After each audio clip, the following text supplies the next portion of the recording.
Why are you not a Christian? Because I see no evidence whatever for any of the Christian dogmas.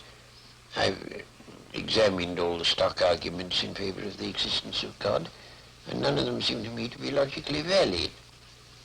Do you think there's a practical reason for having a religious belief for many people? Well, there can't be a practical reason for believing what isn't true. That's quite, at least I rule it out as impossible. Either the thing is true or it isn't. If it is true, you should believe it, and if it isn't, you shouldn't. And if you can't find out whether it's true or whether it isn't, you should suspend judgment.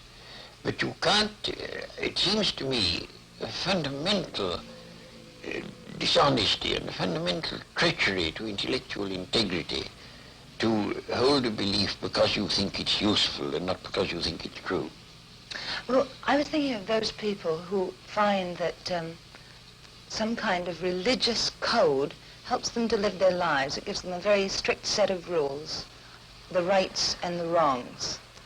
Yes, but you know, those rules are generally quite mistaken. A great many of them do more harm than good. And they would probably be able to find a rational morality that they could live by if they dropped this irrational, traditional, taboo morality that comes down from savage ages. But are we, perhaps the ordinary person, perhaps isn't strong enough to find this own personal ethic? They have to have something imposed upon them from outside. Oh, I don't think that's true. And what is imposed on you from outside is of no value whatever. Doesn't count. Well, you were brought up, of course, as a Christian. When did you first decide that you did not want to remain a believer in the Christian ethic? I never decided that I didn't want to remain a believer. I decided between the ages of 15 and 18, I spent almost all my spare time thinking about Christian dogmas and trying to find out whether there was any reason to believe them.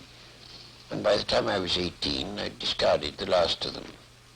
Do you think that that gave you an extra strength in your life? Oh, I don't know. No, I shouldn't have said so. Neither extra strength nor the opposite.